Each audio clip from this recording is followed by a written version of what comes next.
أخباركم يتواصل معكم وضيفنا اليوم صانع المحتوى المصري محمود الورداني المعروف باسم الهستيري لنتحدث أكثر عن كأس العالم. السلام عليكم ورحمة الله وبركاته أعزائي الهستيريانز في كل مكان. وحشتوني جدا وأهلا بكم في حلقة جديدة من ملعب الهستيري. نعم هي معجزة بكل المقاييس. نعم أثبتوا لنا اليوم رجال المنتخب السعودي أنه لا مستحيل في كرة القدم، وحققوا أكبر إنجاز للعرب في تاريخ مشاركتهم في كأس العالم. أيوة، أكبر إنجاز للعرب إفريقيا وشرق أوسطيا. الهستيري كما أنت معروف على وسائل التواصل الاجتماعي، أهلا ومرحبا بك معنا في أخباركم. اهلا بيك ستيفاني، مبسوط انا موجود معاكي. وأنا كمان. أخبرني كيف رأيت انطلاق كأس العالم العربي الأول؟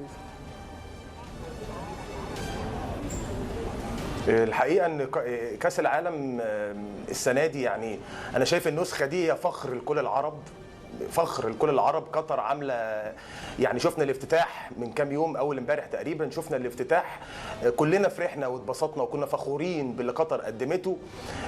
يمكن اداء المنتخب القطري ما كانش على المستوى، بس باذن الله في المباريات القادمه يكون في تقدم في الاداء، لكن الافتتاح كان في منتهى الروعه، يعني كان شيء شرف لكل عربي بصراحه. نعم، طبعا أنت حزين مثلنا، مثل الجمهور المصري، مثل الجمهور العربي، بأن مصر أو منتخب الفراعنة لم يشارك بكأس العالم. ماذا لو كانت مصر في المونديال العربي؟ كنا هناخد كأس العالم. متأكد؟ أكيد حزين طبعا. بهزر طبعا. لا بس اللي انا متاكد منه ان احنا كنا هنعمل اداء يشرف الكره المصريه. ما حدش يبص لاخر نسخه اللي طلعنا فيها بصفر دي خالص.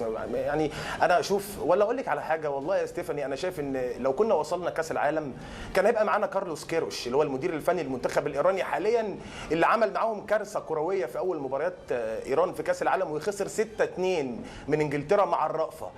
الحقيقه ان الكره المصريه محتاجه الكثير من التطوير والعمل، خصوصا بدايه من اتحاد الكوره، ونبدا بعد كده نتكلم نفسنا نروح كاس العالم. لان احنا لو كنا رحنا بالشكل الحالي، انا صريح معاكي جدا، لو كنا رحنا بالشكل الحالي كنا هنبقى حزانه، ما كناش مبسوطين خالص. بس في نفس الوقت زعلانين ان احنا ما رحناش وحضرنا كرنفال كبير وعظيم زي ده. طبعا. كيف تتابع الجماهير المصريه المونديال او كأس العالم العربي من عندك؟ يعني صف لنا الاجواء. احنا كجماهير مصريه يعني بالخصوص في منقسمين جزئين. في ناس بتتمنى فوز الارجنتين وهم عشاق ميسي، وناس تانية لنا منهم بنتمنى فوز البرتغال بكاس العالم، احنا عشاق كريستيانو رونالدو. لكن في كل مباريات المنتخبات العربيه بنقعد بنشجع المنتخب العربي قدام اي منتخب تاني. يعني كلنا قدام السعوديه، في ماتش السعوديه امام الارجنتين كلنا كنا مناصرين ومشجعين بقلوبنا. يمكن انا عملت امبارح حلقه عن المنتخب السعودي، يعني كنت في حاله صدمه من الفرحه، مش مصدق ان السعوديه حققت انجاز تاريخي هو الاعظم والاكبر في تاريخ مشاركات كاس العالم للانديه المنتخبات العربيه. لكن في النهايه هتلاقي المعظم منقسم، اما بيشجع الارجنتين علشان ميسي، واما بيشجع البرتغال وبيتمنى فوزها بكاس العالم طبعا عشان كريستيانو رونالدو. بما ان مصر خارج كاس العالم، من يشجع الهستيري اليوم؟ مين؟ سوري معلش. من تشجع بما ان مصر خارج كاس العالم؟ البرتغال، قولا واحدا البرتغال، كريستيانو رونالدو. بسبب كريستيانو رونالدو؟ كيف ترى حظوظ البرتغال؟ طبعا ارى حظوظ البرتغال مش كبيره قوي، ولكن اتمنى البرتغال تتوج بالبطوله لسبب واحد، كريستيانو رونالدو في ظل ما يحدث في الاونه الاخيره من مشكلات مع مانشستر يونايتد وفسخ العقد بالتراضي بالامس.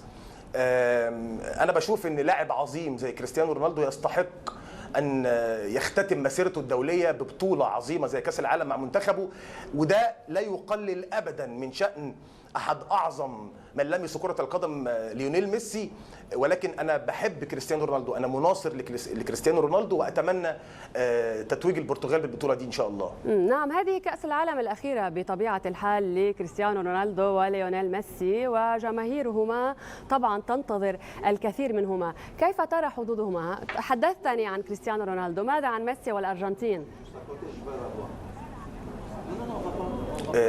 جماهير الارجنتين قلقت امبارح طبعا. الاخضر شرفنا كلنا. صحيح. سالم حط جون حلو قوي. سالم حط جون حلو قوي امبارح، قوي. حتى الجون بتاع صالح الشهري كان جون مميز. يعني حتى الجونين اللي احنا كمنتخب عربي احرزناهم في شباك التانجو كانوا مش ضربه جزاء وكره دربكه في منطقه الجزاء وبعدين هدف، لا ده جونين ملعوبين وباداء فردي ممتاز من صالح الشهري او من سالم الدوسري. يعني كل مشجعي الارجنتين في حاله قلق وريبه وشك مما سيحدث في المستقبل، لكن لا يعني ماذا عن حظوظ المنتخبات العربية بعد هذا الاداء الجيد؟ يعني بعد الاداء الممتاز للسعوديه والجيد لتونس والمغرب، كيف ترى حظوظ المنتخبات العربيه؟ هل سيكملون على هذا المنوال؟ اتوقع تاهل منتخب او 2 على الاقل من المنتخبات العربيه للدور الثاني باذن الله ان شاء الله. نعم، يعني اذا انت ترى ان المنتخبات العربيه قد تذهب بعيدا وقد تصنع فارقا. طبعا اتوقع السعوديه، اتوقع المغرب. نعم، وانا بضم صوتي لصوتك، اقل حظوظا لكن اتوقع. وانا بضم صوتي لصوتك وبشكرك شكرا الهستيري، كنت معنا مباشره من القاهره. العفو اشكرك.